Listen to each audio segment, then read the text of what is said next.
आओ बच्चों तुम्हें सिखाएं मेंबरशिप इंसान की, आगे जाके ओन करो तुम कंपनी अपने नाम की। Private company, public company, private company, public company. क्या बात है सर, बहुत खुश लग रहे हो आज। क्या करके आ रहे हो, कहाँ से आ रहे हो? भाई खुशी की बात है ना यार। तुम लोगों के सामने आता हूँ और खिल जाता हूँ, मालूम तुमको। अपना ऐसा ही है, बसती है जान तुम पर मेरी जान। क्या हाल है? करना है, कंपनी ओन करना है कि नहीं करना है? करना है ना? तो पहले जान तो लो भाई कि मेंबर्स होते क्या है कंपनी के। हाँ, कंपनी ओन करने से पहले कंपनी के बारे में जानना जरूरी है ना। इसलिए तो पढ़ रहे हैं हम लोग हमारा सब्जेक्ट एसपी। और डे 1 में पहले लेक्चर में तुमको बोला था या नहीं बोला था कि इसको अपन शो बनाएंगे। और कौन सा शो बनाएंगे? दी बेस्ट शो बनाएंगे मिलके, है ना? तो बस वही कर रहे हैं, लगे हुए हैं। और अब अगर दी बेस्ट शो हम देख रहे हैं तो फिर दी बेस्ट कंपनी भी ओन कर लेंगे ना यार।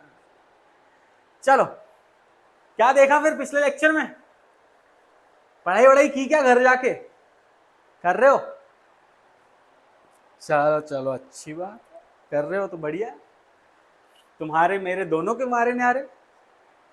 भाई शुरू किया था कंपनी से, जॉइंट स्टॉक कंपनी देखा, फॉर्मेशन देख लिया, ठीक है, डॉक्यूमेंट्स देख लिए। अब एक बार देख लेते हैं कि भाई कंपनी में काम जो करते हैं, कंपनी में काम करने वाले लोग, कंपनी से जुड़े हुए लोग, ये मेंबरशिप का कंसेप्ट आया कहां से? मेंबरशिप का कंसेप्ट तो जमाने से चला आ रहा है यार। तुम अपनी फैमिली के मेंबर हो, तुम किसी ऑर्गेनाइजेशन के मेंबर हो, भाई तुम किसी क्लब के मेंबर हो। अभी तो नई नई मेंबरशिप आने लगी है यार, नेटफ्लिक्स की मेंबरशिप, अमेजॉन की मेंबरशिप, हॉटस्टार की मेंबरशिप। ये सब क्या है? कुछ नया नहीं है, बस यही सब चीजें हैं जिनको किताब में लिख दिया है, अभी पढ़ना है। लेकिन थोड़ा सा हम इसको अपने कंपनीज एक्ट के हिसाब से पढ़ेंगे कि भाई मेंबर्स क्या होते हैं, मेंबरशिप क्या होती है, एक एक करके सारी चीजें देखेंगे। और आज जो है हम अपना ना हमारी टेक्स्ट बुक से पढ़ेंगे। नोट्स तुम लोगों को मिल जाएंगे, रो मत गरीबों। मेरे को पता है ना तुम लोगों का तो बिल्कुल स्पून फीडिंग चाहिए, बिल्कुल बस हाथ से खिला दो सर, मिल जाएंगे। टेक्स्ट बुक से पढ़ने का रीजन क्या है कि हम ये जो चैप्टर पढ़ने वाले ना आज, इसमें थोड़ी सी टेक्निकल टर्म्स हैं। तो वो टेक्निकल टर्म्स में अगर तुमको नोट्स में बताता ना तो तुम लोग कंफ्यूज होते। इसलिए आज अपन पढ़ाई करेंगे हमारी टेक्स्ट बुक से। तो आज क्या पढ़ने वाले अपन? अपना 5th चैप्टर क्या है? Members of a company. क्या क्या देखना है? मीनिंग देखेंगे, एलिजिबिलिटी देखेंगे, अभी एक्विजिशन देखेंगे क्या होता है, सीजेशन, टर्मिनेशन, अच्छे वर्ड्स नहीं है, राइट्स, ड्यूटी एंड लाइबिलिटी। इतनी सारी चीजें हैं, एक एक करके सब निपटाते हैं। अब ये इंट्रोडक्शन वगैरह तो यार कुछ नहीं है। क्या है? Education, entertainment, sports, health, business etcetera, ये सारी ऑर्गेनाइजेशन बनाई जाती हैं। अब इन सारी ऑर्गेनाइजेशन में मेंबर्स होते हैं भैया, वेल डिफाइंड ऑब्जेक्टिव्स होते हैं, रिलेशनशिप्स होते हैं। उसके बाद ये ऑर्गेनाइजेशंस जो बनाई जाती हैं, इनको मैनेज करने के लिए जो बंदे हमको लगते हैं, अब वो नॉन लिविंग सेटअप तो नहीं कर सकता ना यार। कोई नॉन लिविंग चीज जो है वो मैनेज कर सकती है क्या? कोर्स नहीं कर सकती, लिविंग थिंग ही करेगी, इंसान ही करेगा। तो भैया ऑर्गेनाइजेशन को चलाने के लिए ऑर्गेनाइजेशन से जुड़े रहने वाले लोग कौन कहलाते हैं? हमारे मेंबर्स कहलाते हैं, है कि नहीं? कहलाए मेंबर्स। भैया ऐसा समझ लो कि ये जो ऑर्गेनाइजेशंस बनाई गई हैं, ये जो ऑर्गेनाइजेशंस चल रही हैं, ये बाय द मेंबर्स हैं, ये ऑफ द मेंबर्स हैं, और ये फॉर द मेंबर्स हैं। क्योंकि मेंबर्स के बिना किसी भी ऑर्गेनाइजेशन का कोई अस्तित्व है क्या? ऑफ कोर्स नहीं है सर, कैसी बात कर रहे हो? एक बिल्डिंग को खड़ा छोड़ दिया तो वो क्या काम करेगी? खुद से करेगी क्या? खंडर बन जाएगी सर, खंडर, खंडर बन जाएगी, खंडर। तो उसको रन करने के लिए, उसको ऑपरेट करने के लिए, उसको जिंदा रखने के लिए एक जिंदा चीज लगती है जो होता है मेंबर। अब भैया हमको कंसेप्ट जो है वो समझना है हमारी ऑर्गेनाइजेशन के मेंबर्स के बारे में, और हमारे कंपनीज एक्ट में मेंबर्स को कैसे डिफाइन किया गया है उसके बारे में। तो आइए शुरू करते हैं। भैया member means a person whose name is entered in the register of the members of the company। Sir ये रजिस्टर ऑफ द मेंबर्स क्या होता है? ये रजिस्टर ऑफ द मेंबर्स जो है ना, ये एक रजिस्टर है जो कंपनी मेंटेन करती है, जिसमें सारे मेंबर्स के नाम होते हैं सर, सारे मेंबर्स के नाम होते हैं जो भी कंपनी के मेंबर्स हैं। ठीक है। अब भैया इक्विटी शेयर होल्डर्स के भी नाम होते हैं, बेनिफिशियल ओनर्स के भी नाम होते हैं। अरे equity share holders, beneficial owners, पहली बार सुन रहे हैं सर नाम, क्या भला है? हमको ये तो पता है ना कि हमारी कंपनी के जो शेयर्स होते हैं वो दो टाइप्स के होते हैं। एक होता है इक्विटी शेयर, एक होता है प्रेफरेंस शेयर। अब इक्विटी शेयर क्या होता है? इक्विटी शेयर यानी वो शेयर्स जिनमें आपको वोटिंग राइट मिलता है, कि आप कंपनी के कोई भी डिसीजन में, कंपनी के कोई भी फैसलों में अपना से रख सकते हैं कि भाई मैं इक्विटी शेयर होल्डर हूं, मेरे पास वोटिंग का राइट है, तो मैं वोट कर सकता हूं। वहीं प्रेफरेंस शेयर होल्डर्स जो होते हैं उनके पास वोटिंग राइट नहीं होता। तो equity share holder, equity share और प्राइवेट प्रेफरेंस शेयर का सिर्फ एक यही डिफरेंस नहीं है, बहुत सारे डिफरेंसेस हैं। लेकिन अभी के लिए इतना जान लेते हैं कि भाई equity share holders has a voting right, preference share holders does not have a voting right, है ना? तो जो इक्विटी शेयर होल्डर्स होते हैं इनका भी नाम होता है, इनका भी अलग से रजिस्टर होता है। अब बेनिफिशियल ओनर क्या बताए सर? क्या बताए बेनिफिशियल ओनर? अब भाई देखो, जो बंदा इलेक्ट्रॉनिक फॉर्म में शेयर्स होल्ड कर रहा है, अभी इलेक्ट्रॉनिक फॉर्म क्या है सर?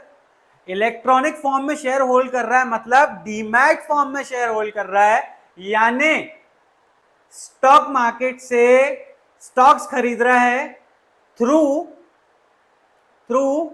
Demat account. अभी डीमैट अकाउंट क्या होता है सर? देखो हमारे देश में ना दो डिपॉजिटरीज हैं। अब ये डिपॉजिटरीज क्या हैं? डिपॉजिटरीज ना आपके सारे जो इलेक्ट्रॉनिक फॉर्म में शेयर्स होते हैं ये आपके बिहाफ में अपने पास होल्ड करके रखती है। ठीक है, डिपॉजिटरी का ये काम है। तो डिपॉजिटरी आपके शेयर्स होल्ड करेगी और आपके जो बेनिफिट्स हैं शेयर्स के, वो बेनिफिट्स आपको मिलेंगे। ऐसा नहीं है कि आप शेयर होल्डर नहीं है तो आपको बेनिफिट्स नहीं मिलेंगे। आप शेयर होल्ड कर रहे हैं लेकिन कैसे? इलेक्ट्रॉनिक फॉर्म में, फिजिकल फॉर्म में नहीं, पेपर फॉर्म में नहीं है।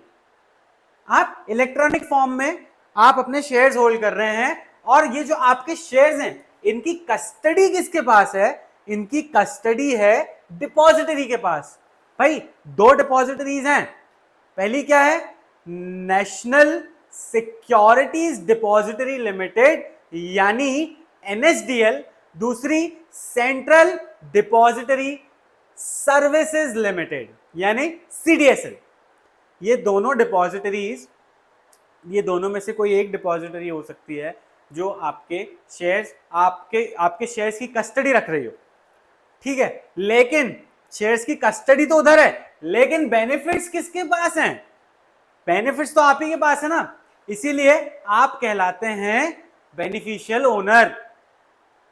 भाई ये डिपॉजिटरी है, डिपॉजिटरी के पास मेरे शेयर्स रखे हुए हैं, ठीक है, और मैंने जो शेयर्स खरीदे थे, अरे सरप्राइज दिख गया यार तुम लोगों को, सरप्राइज दिख गया।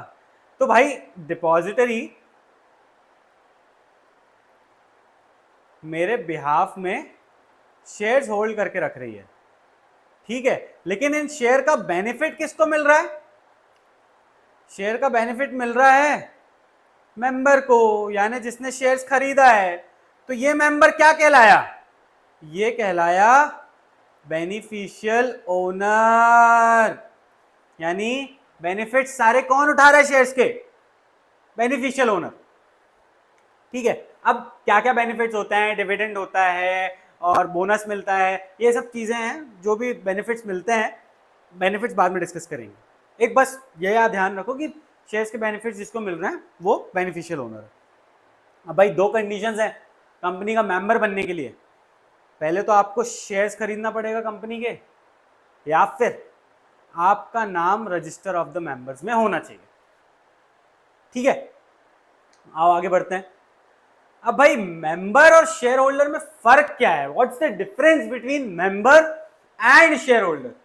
बढ़िया डिटेल में देखेंगे, बहुत अच्छा टॉपिक है, ध्यान से सुनना, तुम्हारे लिए है, ठीक है। मेरा कुछ नहीं है, मैं पढ़ा के चला जाऊंगा, समझ में नहीं आया तो बोलना मत मेरे को, ध्यान दो पूरा इधर, ठीक है। भाई शेयर्स क्या है? सबसे प्यारा और सबसे इजीएस्ट तरीका क्या है मेंबर बनने का? कि भैया शेयर्स खरीद लो। शेयर्स खरीद लिए, आप मेंबर बन गए कंपनी के। अब मेंबर तो बन गए, लेकिन मेंबर और शेयर होल्डर में क्या फर्क है? कोई ज्यादा फर्क नहीं है, कोई ज्यादा फर्क नहीं है, बस थोड़े से इंटरचेंजेबल चीजें हैं, थोड़ी सी टेक्निकलिटीज हैं, और आपको समझ में आ जाएगा कि क्या डिफरेंस है, बाकी सब सेम है। भैया देखते हैं क्या है, क्या बोल रहे हो आप, समझाओ जरा। तो समझो, आओ। Members without being a shareholder, यानी मेंबर तो है लेकिन शेयर होल्डर नहीं है। Signatory to the memorandum of association, हमने देखा था कंपनी इनकॉर्पोरेट होने के पहले क्या करता है प्रमोटर? सब्सक्राइब करता है शेयर्स, पहले ही लिख देता है अपने नाम के आगे कि भाई इतने इतने शेयर लेने वाला हूं।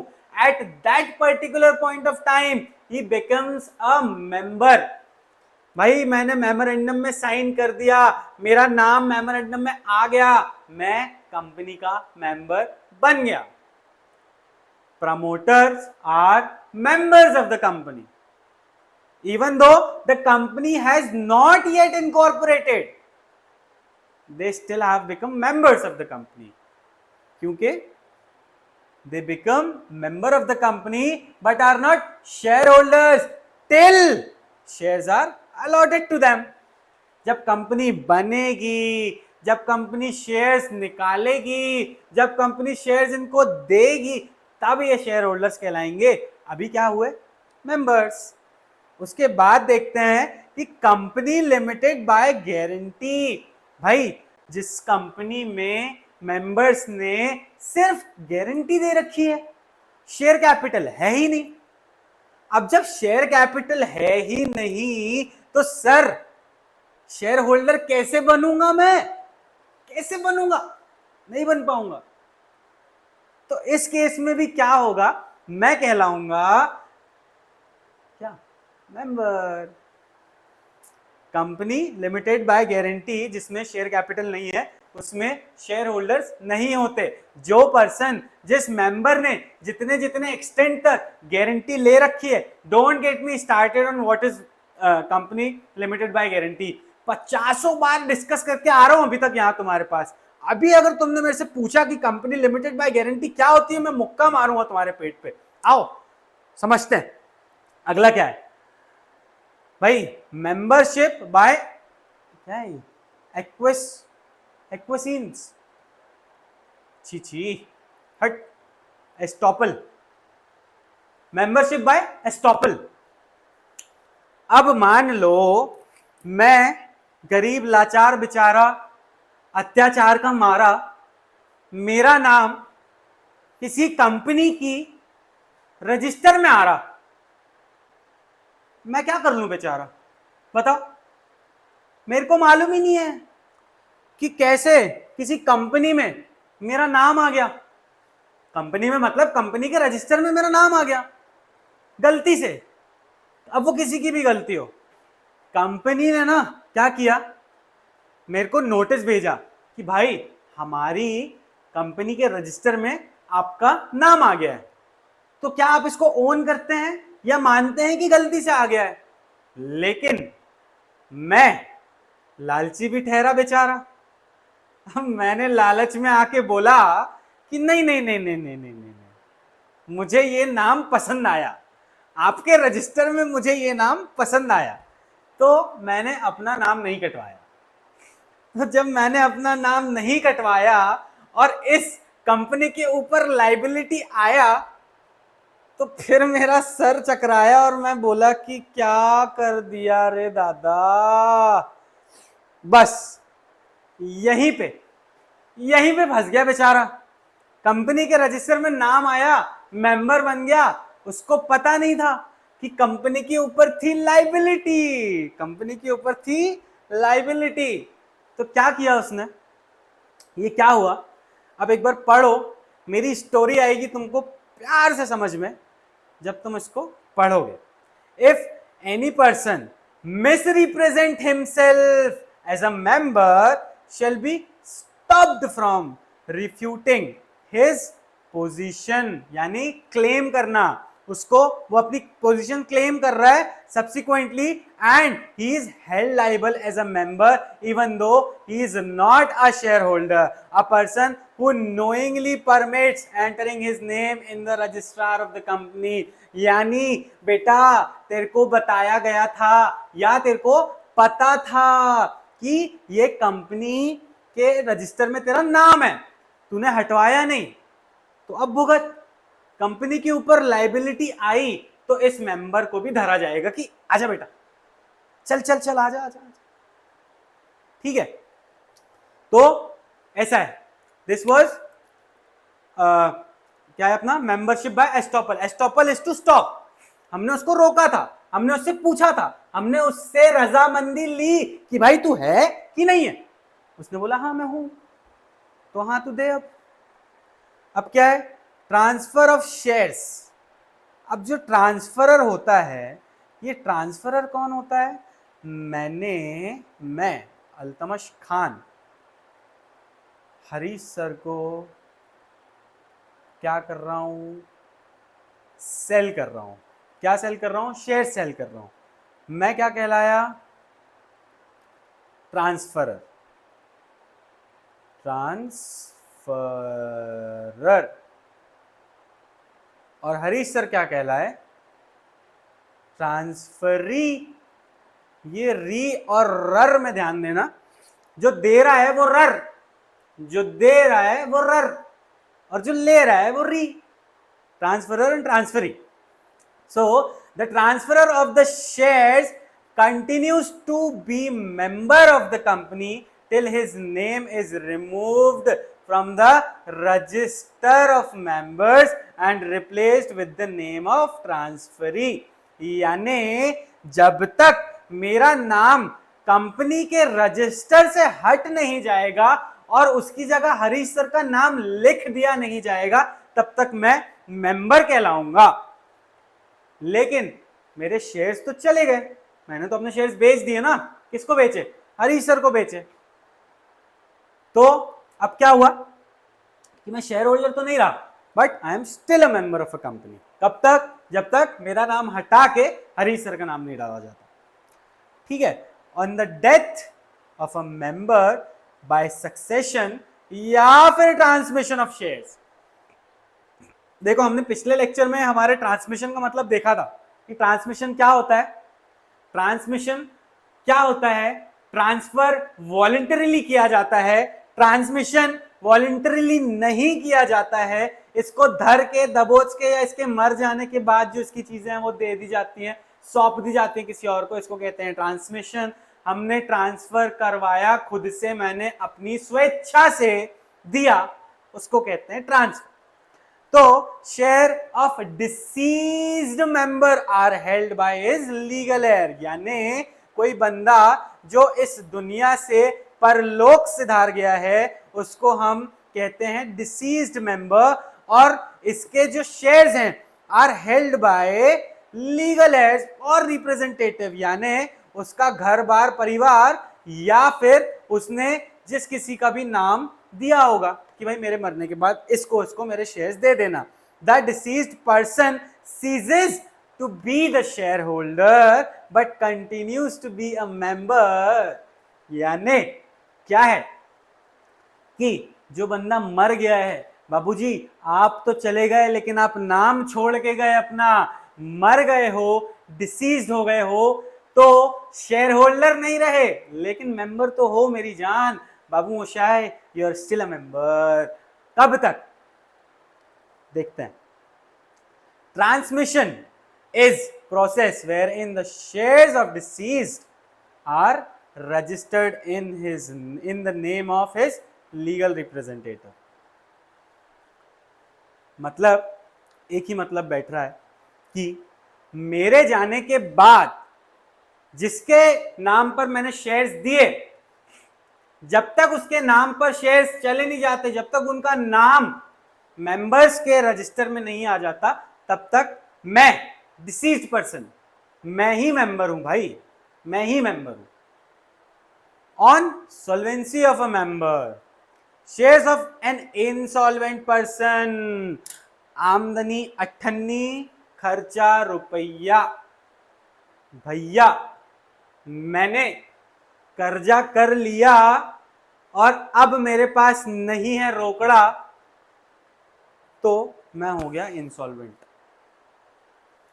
अब इंसॉल्वेंट के केस में क्या होता है ना, कोर्ट जो होता है वो एक ऑफिशियल रिसीवर को अपॉइंट करता है या फिर असाइनी को अपॉइंट करता है। वो क्या करता है, इस इंसॉल्वेंट पर्सन की जो चीजें होती हैं, या तो वो, अब जैसे मान लो कोई कंपनी है, ठीक है, अब वो कंपनी का जो ओनर है वो इंसॉल्वेंट हो गया, या कंपनी नहीं रन कर पा रहा, या कंपनी नुकसान पे जा रही है, जिसकी वजह से शेयर होल्डर्स या फिर क्रेडिटर्स को पैसा वापस नहीं मिल रहा है। शेयर होल्डर्स ने भैया डाल दिया कंप्लेन कि हमको हमारा पैसा वापस नहीं चाहिए, कंपनी बंद करवा, हमारा पैसा वापस ही नहीं मिल रहा। तो इस कंपनी को अगर बच सकती है तो इसको बचाने के लिए कोर्ट क्या करती है, एक रिसीवर अपॉइंट करती है कि भाई तू जा, तू देख कंपनी कैसे रन कर रही है, इसकी अगर बचती है, इसमें जान है थोड़ी सी, तो इसको जिंदा खड़ा कर। समझ रहे हो? तो इसके जो शेयर्स होंगे, इस बंदे के जो इंसॉल्वेंट हो चुका है, इसके पास जो पैसा नहीं बचा है, इसके जो शेयर्स होंगे ये या तो रिसीवर के पास चले जाएंगे या साइनी के पास चले जाएंगे। अब क्या होगा, मेंबर कौन है, ये लोग मेंबर नहीं बने अभी, मेंबर तो अभी हमारा इंसॉल्वेंट बंदा ही है, क्योंकि इसका नाम रजिस्टर में है, मेंबर्स ऑफ रजिस्टर में इसका नाम है मेरी जान। ठीक है, अब देखते हैं कि हमारा share holder without being a member कैसा होता है, क्या होता है। कुछ नहीं होता, इससे सिंपल कुछ नहीं होता, कुछ भी नहीं होता। देखो, ट्रांसफरी यानी जिसको शेयर मिला, हरीश सर को शेयर मिला था, ठीक है, ऑफिशियल रिसीवर हमारे इंसॉल्वेंट पर्सन के केस में किसको गया था शेयर, रिसीवर को गया था। इन case of insolvency legal air के टाइम पे कोई मर गया था या फिर इंसॉल्वेंट हो गया था, लीगल एयर को जाने वाला था, भैया दो इसको। In case of death as explain above, ऐसा कह रहा है ये, are shareholders but not members of the company. इन लोगों को शेयर्स तो मिल गए, इनके पास तो आ गई ना चीज इनको जो चाहिए थी, जो मिलनी थी, शेयर होल्डर्स बन गए। कौन बन गया, transferee, Harish sir share holder बन गए। मेंबर कौन था, मैं था कि नहीं था, मैं था, तो मैं मेंबर था, ये लोग शेयर होल्डर्स थे, लेकिन ये मेंबर थे क्या उस टाइम, नहीं थे। ये क्या थे, ये शेयर होल्डर्स थे। तो हमने ऊपर जो देखा उसमें हमने सिर्फ मेंबर्स की बात की, लेकिन हमारे आगे जो खड़ा था वो कौन था? वो तो शेयर होल्डर था ना। और जब मेंबरशिप मेरे पास थी ऑलरेडी, तो इसके पास कैसे होगी बताइए? सही है। तो ये लोग कौन कहलाए? ये लोग शेयर होल्डर्स कहलाए। लेकिन मेंबर कौन कहलाया? मेंबर मैं कहलाया। और मतलब मैं मतलब ये शेयर होल्डर्स थे, ये मेंबर्स नहीं थे। ये मेंबर कब बनेंगे? जब इनका नाम रजिस्टर ऑफ द मेंबर्स में आ जाएगा। अब भाई एलिजिबिलिटी देखते हैं, कैसे मेंबर बन सकते हो देखा जाए। क्राइटेरिया में क्या क्या क्राइटेरिया है बताओ जरा सर, क्या क्या क्राइटेरिया है? हैं? पैसे दिए हमने, तू बता, है ना? चलो बता रहा हूं क्या है। Buying share amounts to make a contract, so any entity, person, organisation competent to make a contract, यानी मानसिक संतुलन हिला हुआ नहीं है, मैं कॉन्ट्रैक्ट परफॉर्म कर सकता हूं, कोई ऑर्गेनाइजेशन परफॉर्म कर सकती है, तो वो कहां बैठती है? वो इस क्राइटेरिया में बैठती है कि हाँ भाई तुम मेंबर बनने के लिए एलिजिबल हो। तो this topic therefore has a context to the provision of contract act 2, यानी अगर कोई बंदा कॉन्ट्रैक्ट करने के लिए कंपिटेंट है तो वो मेंबर बन सकता है। और ये कॉन्ट्रैक्ट एक्ट, हम कॉन्ट्रैक्ट कहां पढ़ते हैं? हम कॉन्ट्रैक्ट एक्ट में पढ़ते हैं, तो ये वही कह रहा है। ठीक है, subject to the provision of companies act, memorandum and articles of the company, any person sui juris can become a member of the company। sui juris क्या है? यानी भैया अपनी मर्जी से, लीगली कंपिटेंट हूं भैया, मैं अपनी जिंदगी के सारे फैसले खुद लेने के लिए सक्षम हूं, मैं जिंदा हूं, समझदार हूं, अपने दिमाग से भी और अपने शरीर से भी, तो मैं मेंबर बन सकता हूं। ठीक है, सुई जुरिस का क्या मतलब होता है एक बार देख लो भैया। लैटिन फ्रेज है, means legally competent to manage one's own affairs. ठीक है, यही बताया मैंने भी आपको, आप लोगों की भाषा में, है ना? अब देखते हैं भाई इंडिविजुअल में कौन कौन बन सकता है मेंबर, कौन कौन नहीं बन सकता है मेंबर। सही है, आओ। माइनर, क्या लगता है माइनर बन पाएगा क्या? बिना बुक को देखे बताओ, बिना प्लीज बिना बुक को देखे बताओ ना, एक बार ट्राई तो करो। सर कैसी बात कर रहे हो, माइनर नहीं बन सकता? क्यों नहीं बन सकता? क्योंकि कंपिटेंट नहीं है to enter into a contract. सही बोला, minor can not be a member himself, लेकिन a guardian can enter into share purchase transaction on behalf of a minor। यानी मेरे ना एक जानने वाले हैं, उन्होंने क्या किया है, उन्होंने अपने नेफ्यू के लिए ना अभी से कुछ कंपनीज के, जो ऐसे ग्रोइंग कंपनीज हैं, जो बहुत अच्छी, जिनके रिटर्न्स हैं, या फिर जो आगे जाके कंपनीज जो शायद जिनकी ग्रोथ की चांसेस बहुत अच्छी है। अब मेरे से कंपनीज मत पूछना कौन कौन सी कंपनीज हैं, no no no no no no promotion.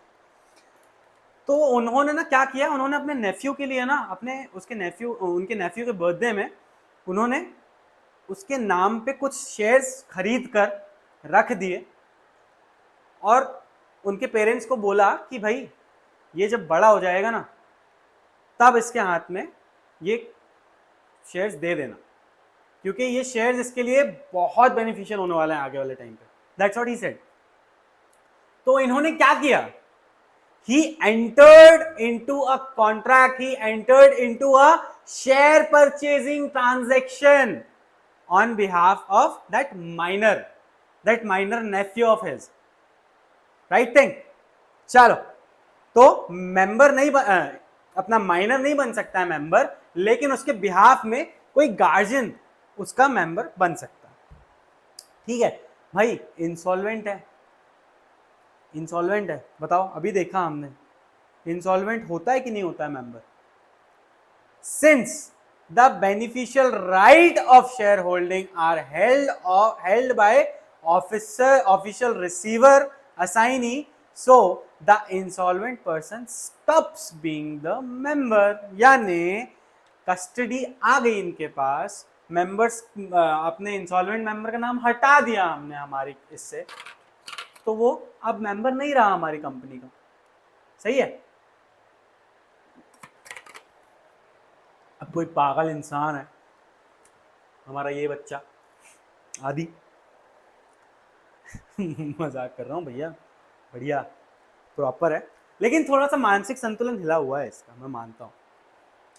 तो भाई हमारा कोई बंदा है जो पागल हो चुका है, ल्यूनेटिक हो चुका है। Lunatic person is not competent to enter into a contract, and when he is not competent to enter into a contract, how can he become a member? बताइए।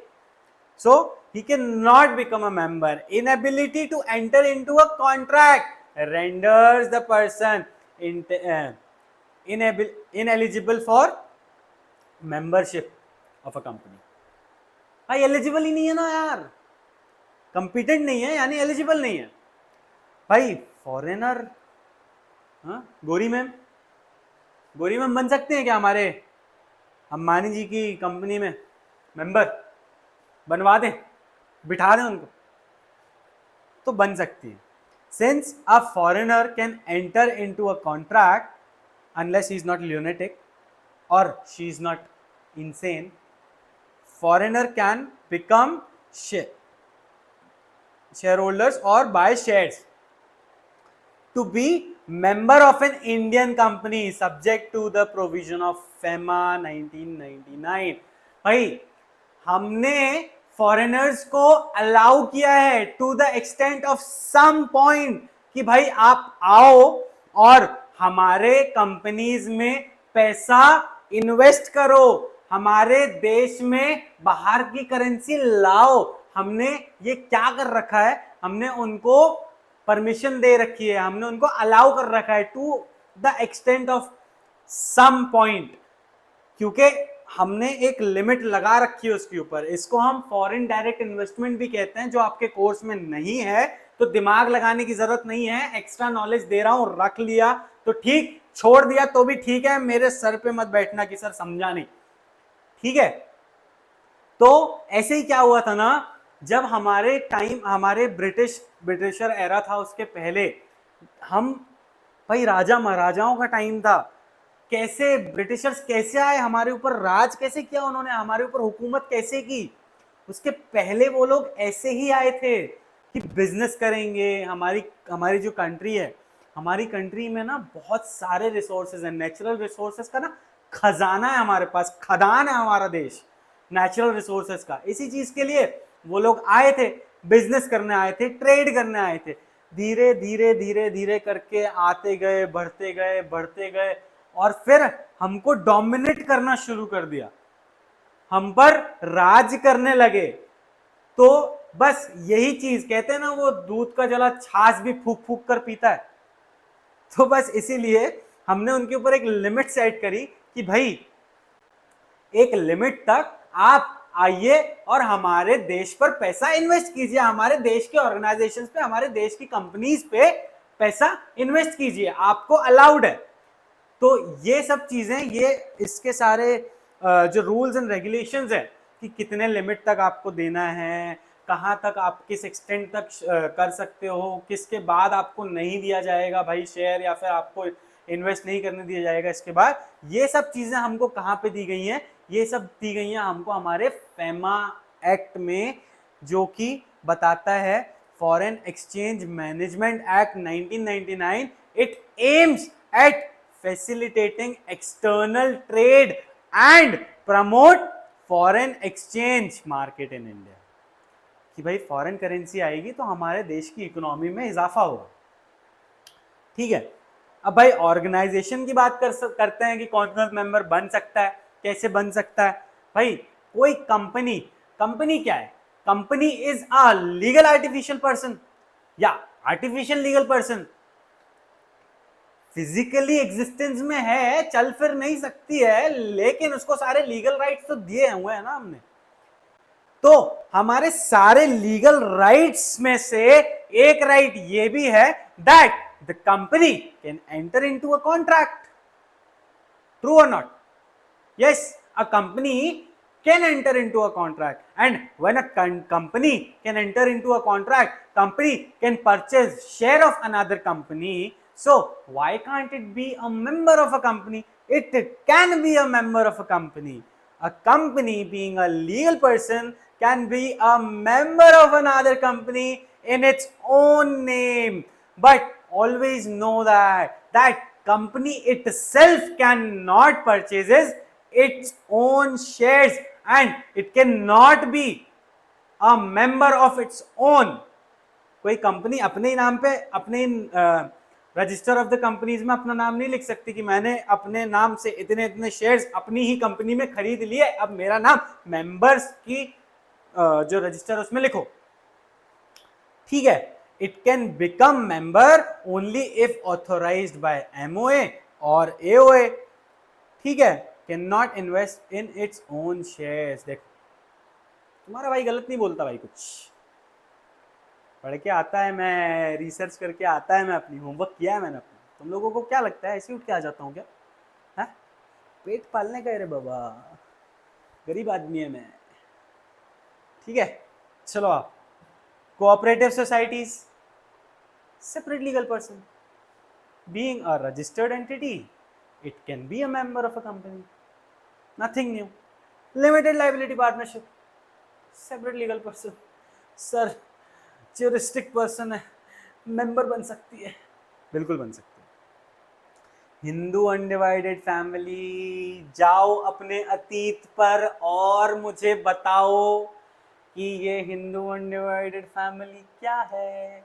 क्या है हिंदू अनडिवाइडेड फैमिली? डिटेल में पढ़ा हुआ है। कौन हेड होता है इसका? कर्ता।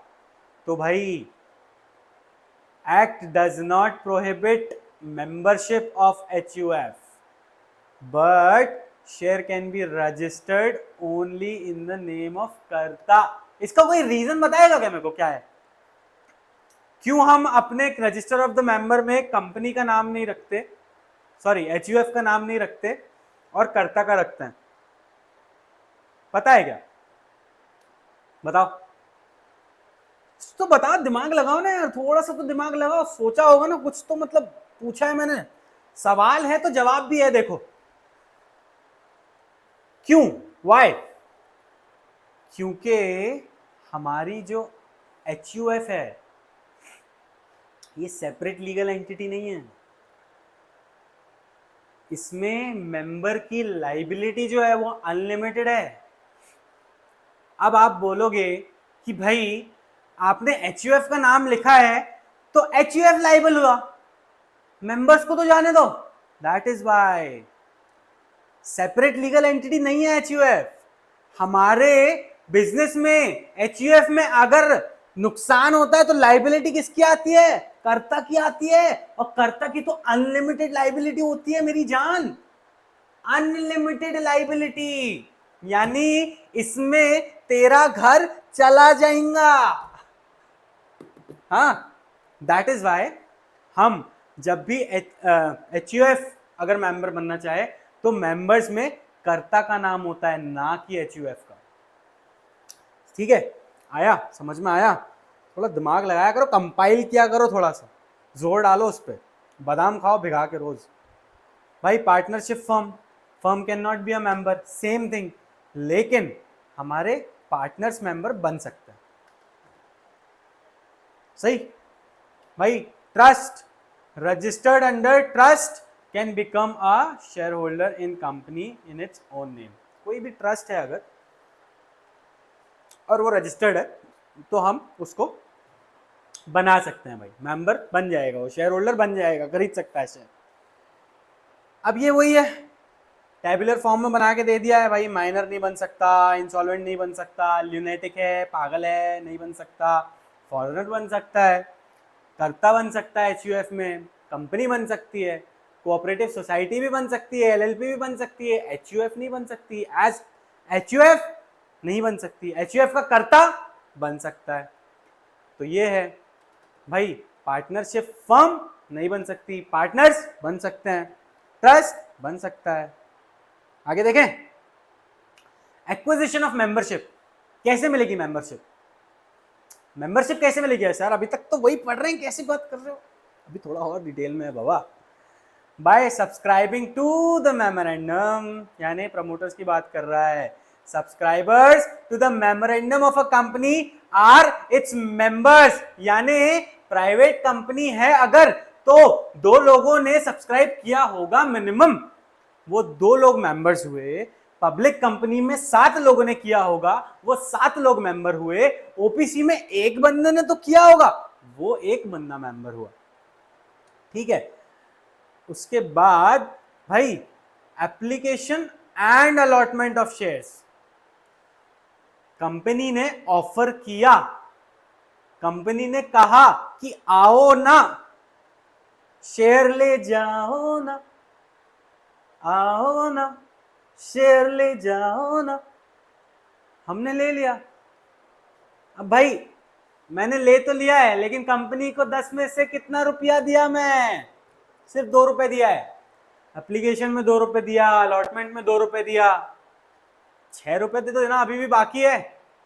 लेकिन हुआ क्या, कंपनी ने कहा तू अब मुझसे जुड़ गया है तो मैं तेरा नाम लिख भी दूं। मैंने कहा लिख दे, तो उसने लिख दिया, मेरा नाम आ गया रजिस्टर ऑफ मेंबर्स में, मैं बन गया member. Any person who wishes to buy company's share has to apply for the same, and on acceptance of application by the company, the person is allotted the shares and become shareholders, and thereby it is member on its member on entering his or her name in the register of members। यही तो बताया, यही तो बताया ना। By holding shares in dematerialized form, what is this now? Please tell us, elaborate us, we don't understand this। अभी बताया था डीमैट फॉर्म, इलेक्ट्रॉनिक फॉर्म, क्या बताया था? इलेक्ट्रॉनिक फॉर्म, यानी no paper form sir, no paper form, only electronic. वही है dematerialise form, मतलब भाई मैं शेयर्स तो होल्ड कर रहा हूं, मैं ओनर तो हूं, लेकिन कौन सा ओनर हूं? बेनिफिशियल ओनर हूं। ये देखो, बेनिफिशियल ओनर हूं, मैंने शेयर्स होल्ड कर रखे हैं, लेकिन इलेक्ट्रॉनिक फॉर्म में कर रखे हैं। भाई डिपॉजिटरी का नाम है मेरी कंपनी के मेंबर्स में, डिपॉजिटरी मेंबर है, मैं बेनिफिशियल ओनर हूं, समझा? तो ऐसे भी बन सकते हैं हम कंपनी के member. By transfer, any person who buys shares of a company from an existing member becomes its registered member after company accept his transfer request। मैंने अपने एग्जाम्पल में हरीश सर को अपने शेयर्स बेचे थे, मैंने शेयर ट्रांसफर किया था, हरीश सर का नाम एंटर कर दिया कंपनी ने अपने रजिस्टर ऑफ मेंबर्स में, मेरा नाम हटा दिया, I am not a member any more, Harish sir is a member. कैसे बने? ट्रांसफर करके बने, या मुझे किसी ने शेयर ट्रांसफर किया। कैसे बना? शेयर ट्रांसफर करके बना।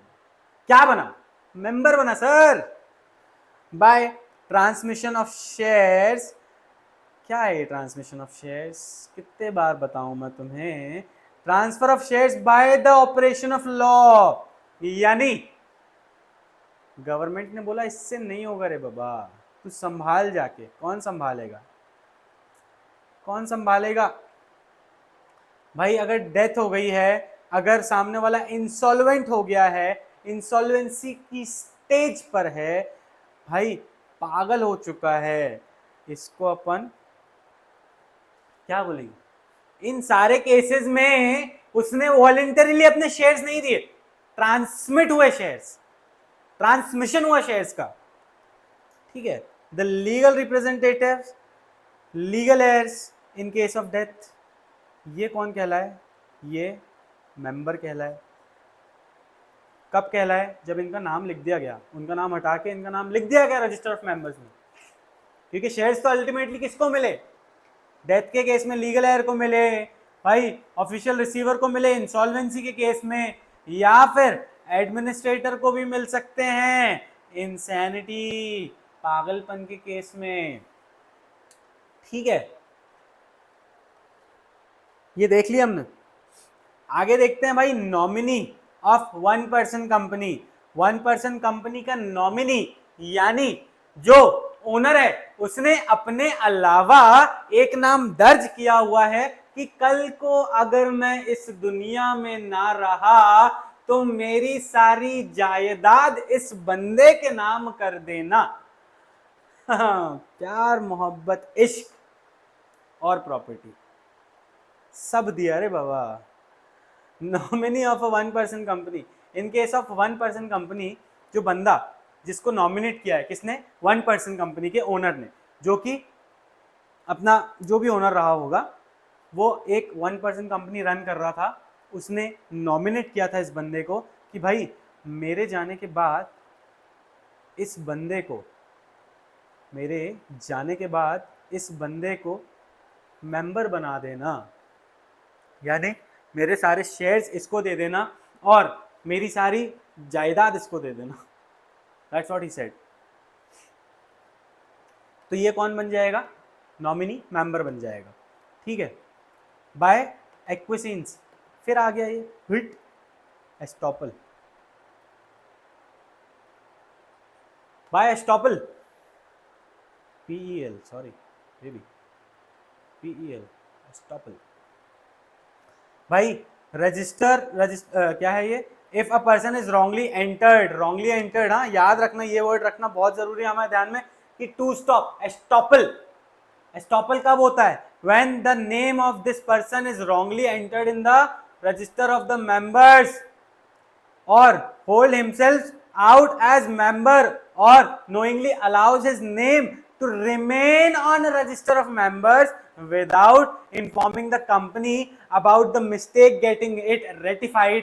यानी पता था कि मेरा नाम गलती से दर्ज हुआ है रजिस्टर ऑफ मेंबर्स में, नहीं बताया कंपनी को, बोला कि मैं सारे फायदे उठाऊंगा, कंपनी को नहीं बताऊंगा कि मेरा नाम गलती से आ गया है रजिस्टर ऑफ मेंबर्स में, क्योंकि कंपनी को बताया तो कंपनी रेटिफाई कर देगी, उसको करेक्ट कर देगी, उसका नाम हटा देगी, ठीक है।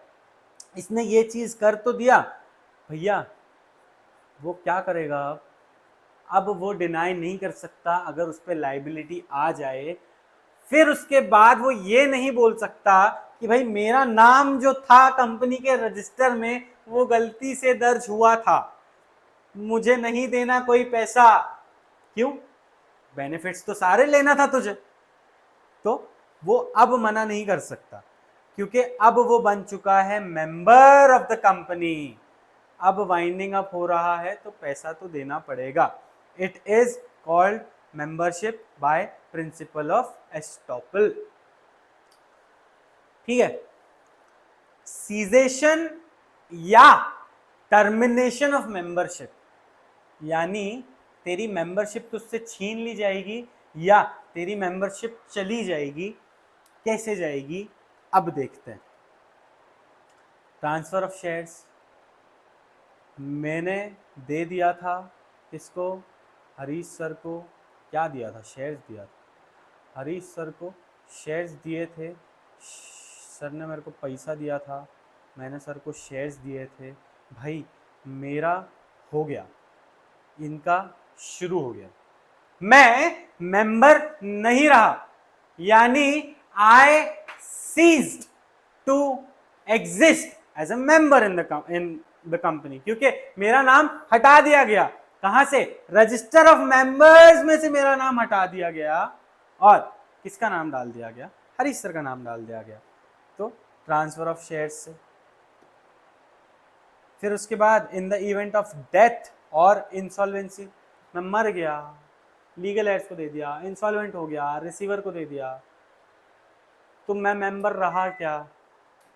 नहीं रहा, मैं मेंबर नहीं रहा। अब लीगल एड्स हो गए या फिर रिसीवर हो गया ना मेंबर। तो भाई sale of shares by the member in buyback offer by the company. अब बायबैक क्या होता है? बायबैक क्या होता है ना, कंपनी अपने शेयर्स खुद खरीद लेती है वापस और उनको उठा के कूड़े में डाल देती है, यानी डिस्ट्रॉय कर देती है, डिस्टिंग्विश कर देती है। क्यों करती है वो सब आगे। अभी देखो ये बायबैक है क्या भला। कंपनी ना अपने शेयर्स को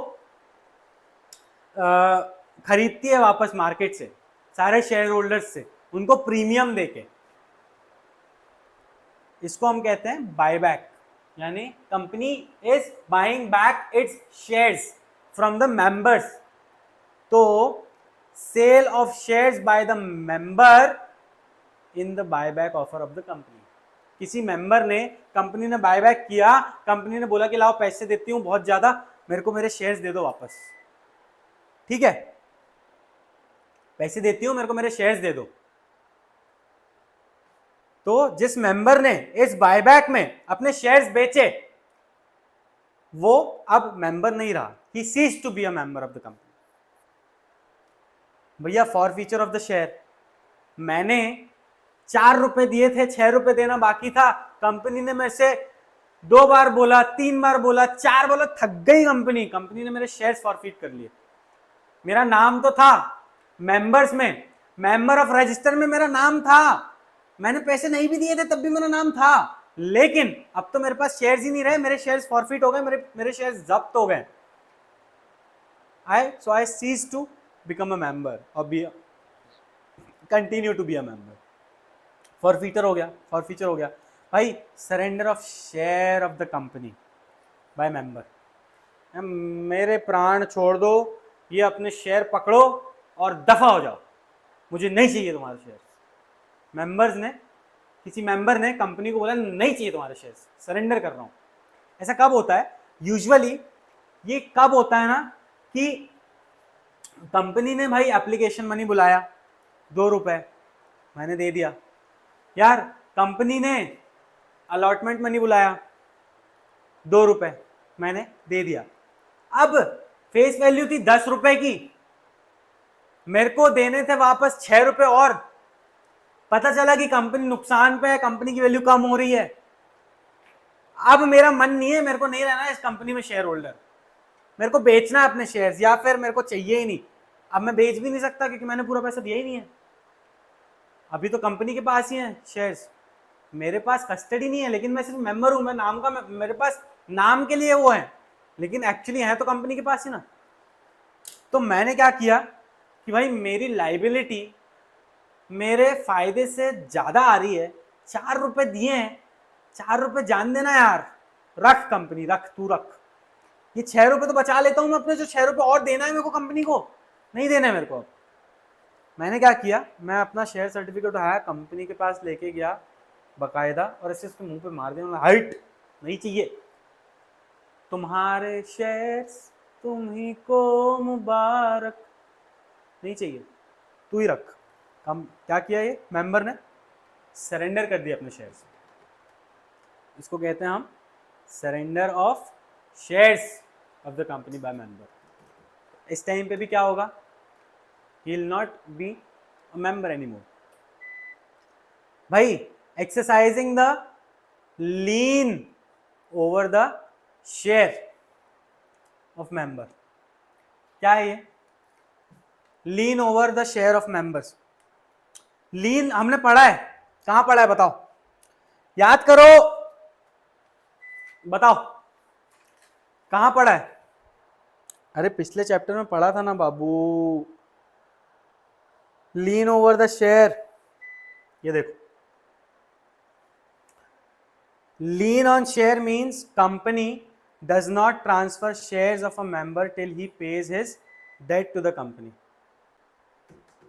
अभी बताया मैंने कि 4 रुपए थे, 6 रुपए नहीं दिया था, तो कंपनी ने क्या किया, कंपनी ने शेयर रख लिए, कस्टडी नहीं दी। कस्टडी किसके पास थी? कस्टडी तो कंपनी के पास थी ना। तो यहां पे मैं क्या कहलाऊंगा? I not be a member anymore, जब कंपनी वो शेयर्स ले लेगी। ठीक है, इसके बाद देखते हैं कि भाई person who holds redeemable preference shares cease to be the member when company redeems these shares. यानी ध्यान रखो, प्रेफरेंस शेयर्स जो होते हैं वो लिमिटेड टाइम पीरियड के लिए होते हैं। एक टाइम पीरियड डिसाइड हुआ होता है कि भाई इतने टाइम के लिए ही प्रेफरेंस शेयर्स आपको अलॉट किए गए हैं, इतने टाइम के बाद आपसे रिडीम कर लिए जाएंगे, यानी आपको पैसा वापस दे दिया जाएगा और शेयर्स ले लिए जाएंगे। तो जिस घड़ी ये शेयर्स ले लिए उस घड़ी मैं मेंबर नहीं रहा, आई सीज टू बिकम और टू बी द मेंबर। ठीक है, व्हेन पर्सन रिसाइंड, अभी रिसाइन क्या है? When person resigned the contract of membership on the ground that he was cheated and frauded by misrepresentation of information given by the company। कि भाई मैं ना अब इस कॉन्ट्रैक्ट में नहीं आ सकता क्योंकि आई फील कि आपने मुझे चीट किया है, आपने अपने मेमोरेंडम में जो लिखा था वो सारी इंफॉर्मेशन मिस रिप्रेजेंटेटिव थी, यानी वो एक मिस रिप्रेजेंटेशन था। आपने जो ऑब्जेक्टिव बताया था उस ऑब्जेक्टिव पे तो काम कर ही नहीं रही company. when he believes that he got deceived by a memorandum or association of the company, वो अपना कॉन्ट्रैक्ट खत्म कर देता है कंपनी के साथ, अपनी मेंबरशिप रिजेक्ट कर देता है और कहता है कि मुझे इस कंपनी का मेंबर नहीं होना, क्योंकि अपने प्रोस्पेक्टस में आपने जो बताया था वैसा कुछ कंपनी परफॉर्म नहीं कर रही है। And I feel cheated, I feel frauded, and he ceases to become a member, he ceases to be a member. Winding up of a company, company बंद हो गई, सबके घर चले गए, बंद, जितने शेयर होल्डर्स थे सब डिसीज। अब कंपनी नहीं है तो कंपनी में मेंबर ऑफ रजिस्टर होगा क्या? कहाँ से होगा? नहीं होगा। अब भाई क्या क्या राइट्स हैं, क्या क्या ड्यूटीज हैं, क्या क्या लाइबिलिटीज हैं मेंबर की, एक बार वो देख लेते हैं और फिर हमारे चैप्टर को मोहब्बत से खत्म करेंगे। आइए शुरू करके खत्म करते हैं। Being an integral part of a company, member enjoys certain rights. What are these rights? What are these duties and liabilities? That is what we are going to discuss. Let's study. अरे हाँ भाई कर रहे हैं भाई। Rights क्या क्या है मेंबर के? He has a right of accessing books and documents. कोई भी बुक हो, कोई भी डॉक्यूमेंट हो, कंपनी की कोई भी डिटेल्ड इंफॉर्मेशन चाहिए तो मैं कंपनी के पास जाऊंगा एज अ मेंबर और बोलूंगा कि भैया डिबेंचर होल्डर्स की डिटेल दे, मेंबर्स की डिटेल दे, चार्जेस क्या क्या कंपनी ने लोन उठा रखा है, क्या क्या चार्जेस है कंपनी के ऊपर, उसकी डिटेल दे मुझे। इन्वेस्टमेंट्स कहां कहां कंपनी ने पैसा डाल रखा है, भाई मेरी मिनट्स, क्या क्या डिस्कस हो रहा है तुम्हारी जनरल मीटिंग में, क्या क्या डिस्कस हो रहा है तुम्हारी जनरल मीटिंग में, सारी डिटेल्स दो भैया।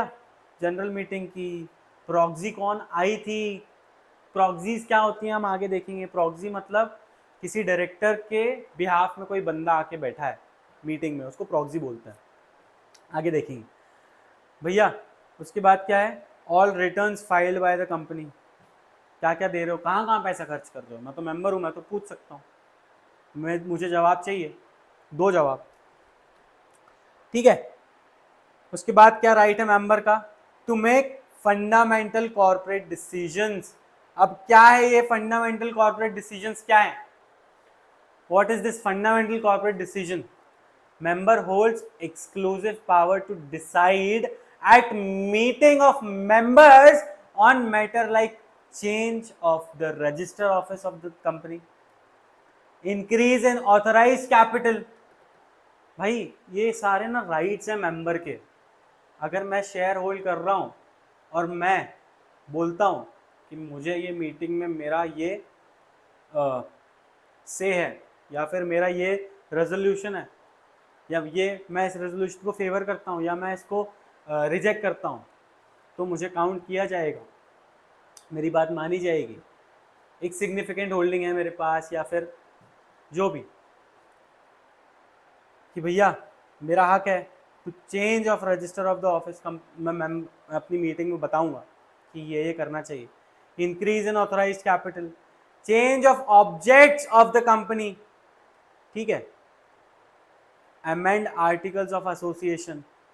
खैर ये ऐसा नहीं होता है कि कोई एक बंदा उठा और उसने बोला, और क्योंकि उस एक बंदे की कंपनी नहीं है, लेकिन कोई एक बंदा उठा और जिसके पास कंपनी के 51% शेयर्स हैं, मतलब आप समझ रहे हो उसकी कीमत। उसने कहा कि यार मेरे को कंपनी का नाम बदलना है, उसके साथ जुड़े हुए कुछ लोगों ने और मिलके कहा कि भैया हाँ कंपनी का रजिस्टर ऑफिस चेंज करते हैं, तो वो लोग, उनके पास राइट है कि वो इसको चेंज कर सकते हैं by way of special resolution.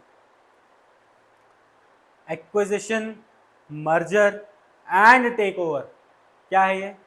किसी और जगह पे एक्विजिशन कर लिया, यानी कोई और कंपनी खरीद ली, या फिर मर्ज हो गए किसी और के साथ। भाई टेक ओवर कर लिया, मन कर रहा था कोई और कंपनी की कंपनी खरीद लो, पूरी कंपनी की कंपनी खरीद ली, टेक ओवर कर लिया, उस पर पूरा अपना मैनेजमेंट बिठा दिया, वहाँ पे अपनी चल रही है अब वहाँ पे, ठीक है। आगे और देखेंगे डिटेल में टेक ओवर क्या होता है। अपॉइंटिंग सोल सेलिंग एजेंट, कि मेरा एक ही बंदा होगा जो मेरे प्रोडक्ट्स बेचेगा, मेरे इस बंदे के अलावा कोई भी नहीं बेचेगा। तो ये सारे फंडामेंटल कॉर्पोरेट डिसीजन लेने का राइट होता है, किसका होता है? मेंबर का होता है, कि मेंबर ये सारे डिसीजंस ले सकता है, ठीक है। Right to participate in general meeting, आने वाला है हमारा नेक्स्ट चैप्टर ही है। पहले डायरेक्टर्स पढ़ेंगे, फिर उसके बाद मीटिंग्स पढ़ेंगे, उसमें देखेंगे कि जनरल मीटिंग क्या होती है। General meeting basically is a meeting where all the shareholders gathers together and take decisions for the good of the company, ठीक है। members have a right to receive the notice and agenda of all general meetings, attend them in person or appoint proxy। बोला था ना अभी proxy, member की जगह कोई और बंदा आके उसको रिप्रेजेंट कर रहा है, उसको प्रॉक्सी बोलेंगे। Speak and vote at meeting, demand and vote at poll क्या होता है? ये सब मीटिंग, हमारा मीटिंग चैप्टर आने वाला है, उसमें सब देखेंगे। ये एक टाइप है वोट करने का, बाय पोल, ठीक है। Demand to call extraordinary general meeting. अभी एक्स्ट्रा ऑर्डिनरी जनरल मीटिंग क्या होती है? ये सारी चीजें एक एक करके आने वाली हैं। ये सारी चीजें जो एक एक चीजें देखी ना हमने, एक एक टॉपिक आने वाले चैप्टर, स्ट्रेस मत लो भाई, ये तुम्हारा सब करवा के देगा। Right to appoint and remove director, इसमें क्या बताऊं? Members can remove and appoint director. भैया right with respect to companies account and its audit. अब इसमें क्या क्या राइट्स है मेंबर के? कि भैया members approve the annual accounts at annual general meeting, फिर appoint auditors, फिर decide their remuneration and also have a right to remove an auditor। अब ऑडिटर कौन होता है? ऑडिटर जो हमारे कंपनीज के अकाउंट्स चेक करता है कि भाई मैनेजमेंट कहीं कोई लफड़ा तो नहीं कर रहा है, मैनेजमेंट में कहीं कोई गड़बड़ी तो नहीं है, मैनेजमेंट ने अकाउंट से छेड़छाड़ तो नहीं की है। ये सब कौन चेक करता है? ऑडिटर आके चेक करता है, ठीक है। तो ऑडिटर को अपॉइंट करना, ऑडिटर को रिमूव करना, उसकी सैलरी डिसाइड करना, ये सब कौन करेगा? हम करेंगे as members. Right to participate in profits of the company. Company को प्रॉफिट होगा तो किसको मिलेगा? मेंबर्स को मिलेगा। Member invest money in the company with the hope of getting returns on the investments. Therefore, member has the right to approve dividend and get the same within 30 days of its declaration at annual general meeting. यानी भैया members ने approve कर दिया कि हमारे पास profit है, हमको dividend distribute करना है। किसको करना है? मेंबर्स को। किसको करना है? शेयर होल्डर्स को। तो हमने डिसाइड किया कि हम प्रॉफिट शेयर करेंगे, हम प्रॉफिट डिस्ट्रीब्यूट करेंगे। एनुअल जनरल मीटिंग में डिसाइड हो गया। उसके 30 दिन तक, 30 दिन के अंदर, 30 दिन के अंदर, with in 30 days from that resolution in annual general meeting that the dividend is going to be distributed among all the shareholders. Every shareholder should get the dividend within 30 days. Done. Share holding rights क्या होते हैं? क्या क्या right है share holders के भाई? These right includes right to receive share certificate. Shares खरीदा हूं तो शेयर सर्टिफिकेट पाने का हकदार हूं। Transfer of shares, transfer of shares, भाई खरीदा हूं तो बेच भी सकता हूं, मेरी मर्जी, मेरे शेयर्स हैं। To get rights issue and bonus issue. भाई राइट्स इशू और बोनस इशू क्या है? राइट्स इशू बताया था कि एग्जिस्टिंग शेयर होल्डर्स को जब कंपनी शेयर्स ऑफर करती है उसको राइट्स इशू कहते हैं। बोनस शेयर क्या होता है? बोनस शेयर यानी किसी एम्प्लॉय ने या फिर किसी मैनेजर ने, किसी टॉप लेवल मैनेजमेंट ने कोई अच्छी चीज़ की है, कोई चीज़ ईजाद की है, अच्छा काम किया है, कोई नई चीज़ इन्वेंट की है, तो उसको एज बोनस शेयर्स ऑफर कर दिए। That's what bonus issue is और bonus share. Right to receive surplus asset. अब भाई देखो, जब कंपनी वाइंड अप होने वाली रहती है ना, जब कंपनी बंद होने वाली रहती है ना, तो उसकी एक हायरार्की साइड होती है कि किसको किस हिसाब से पैसा देना है। क्रेडिटर्स को दे दिया, फिर भाई पहले तो जो सिक्योर्ड क्रेडिटर्स हैं उनको दिया, फिर अनसिक्योर्ड क्रेडिटर्स को दिया, फिर प्रेफरेंस शेयर होल्डर्स को दिया, फिर आखिरी में हम आते हैं जो इक्विटी शेयर होल्डर्स वाली कैटेगरी में होता है, भैया इक्विटी शेयर होल्डर्स को दिया। लेकिन अब ये भी तो हो सकता है ना कि वाइंडिंग अप के टाइम जो था, सारा पैसा देने के बाद थोड़ा सा सरप्लस भी बच गया हमारे पास, थोड़ा ज्यादा बच गया, तो ये सारा पैसा किस में बटेगा? In the event of winding up, members are entitled to get share of surplus asset of the company if any, कोई बचा तो, after the payment to all the other stakeholders। सबको दे दिया, सारा कर्जा चुका दिया, अब जो पैसा बचा है वो अच्छा खासा बचा है, सरप्लस है, ज्यादा है, किसको मिलेगा? लास्ट में जिसको मिलता है, इक्विटी शेयर होल्डर्स। ठीक है, मेंबर्स को basically right to class action suit, यानी भाई मेरे डायरेक्टर्स मुझे धोखा दे रहे हैं, कंपनी में काम सही से नहीं हो रहा है, कुछ ना कुछ मिसलीडिंग चल रहा है, कुछ ना कुछ फ्रॉडलेंट चल रहा है। As member I have a right to sue the company और द मेंबर्स और the management of the company. तो मैं तो कर दूंगा, मेरे साथ गलत नहीं होना चाहिए कुछ। The act confers right of class action suit to members against company और its directors in the event of any fraudulent, unlawful और रॉन्ग एक्ट और ओमिशन, नेग्लिजेंस और misleading statement in the audit report any 100 member I'm sorry भाई 100 members मिलके, या फिर ऐसा कोई जो 10% वोटिंग राइट्स होल्ड कर रहा है, यानी 10% शेयर्स होल्ड कर रहा है, या फिर कुछ ऐसे लोग मिलके जो मिलकर 10% शेयर्स होल्ड कर रहे हैं, ये खड़े होंगे और बोलेंगे कि भैया मैं ट्रिब्यूनल में रिड्रेसल चाहता हूं और मुझे मेंबर्स जो हैं इनके ऊपर इन्वेस्टिगेशन, जो मैनेजमेंट है उनके ऊपर इन्वेस्टिगेशन चाहिए कि कंपनी में चल क्या रहा है, ये सब क्या हो रहा है, क्या फ्रॉडलेंट एक्टिविटीज चल रही हैं. Also they can file a petition to wind up the company. भैया आखिरी में हमारा बचता है कि क्या क्या ड्यूटीज होती हैं, क्या क्या लाइबिलिटीज होती हैं हमारे मेंबर्स की.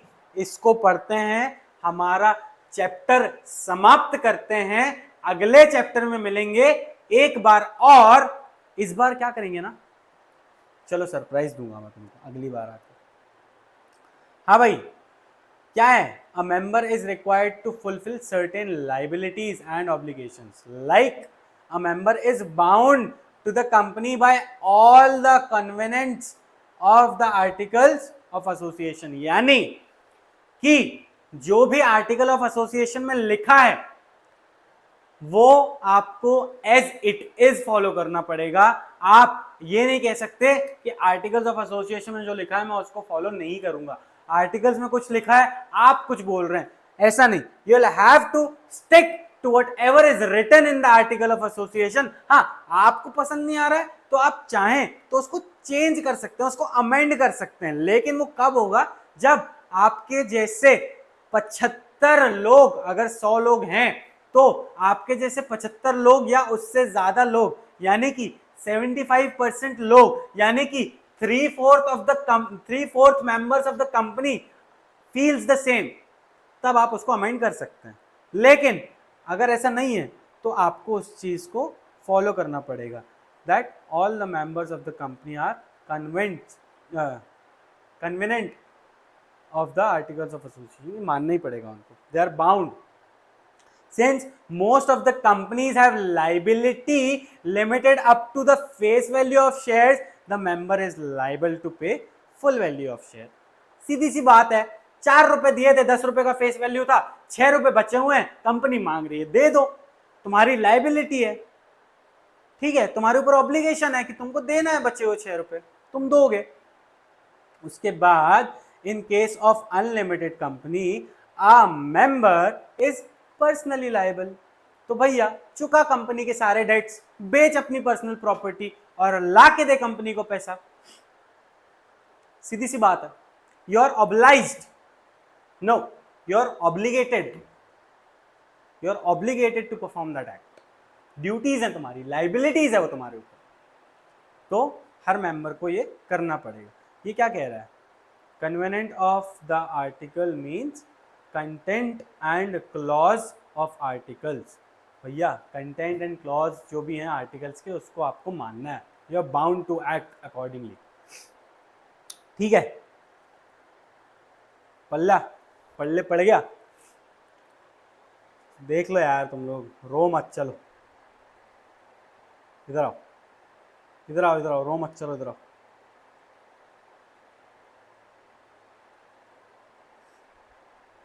इसमें मैंने क्रक्स भी दिया है तुम लोगों के लिए, बेशर्मो. भैया मेंबर जो है वो इंटीग्रल पार्ट है कंपनी का. ठीक है, members and shareholders are generally same except for some technicalities. Person and organization competent enter into a contract and become a member. Done sir. Several was to be, क्या ये, several was to be a member. What is this?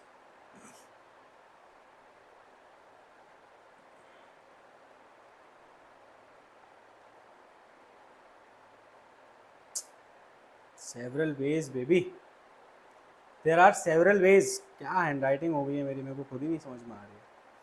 There are several ways. This is why. Ways. There are several ways to be a member. देखे हमने सारे ways. Common way is to buy shares. Several ways whereby membership comes to an end. बहुत सारे ways हैं, वो भी देखे भाई. members are given several rights, सारे rights देख लिए. member needs to fulfill certain duties and liabilities. क्या क्या ड्यूटीज हैं, क्या क्या लाइबिलिटीज हैं, सब देख लिया है. अब नेक्स्ट लेक्चर में मिलेंगे with a surprise for you all. चलो, till then, love you all, take care, फिर मिलते हैं. Till then, peace out, bye bye.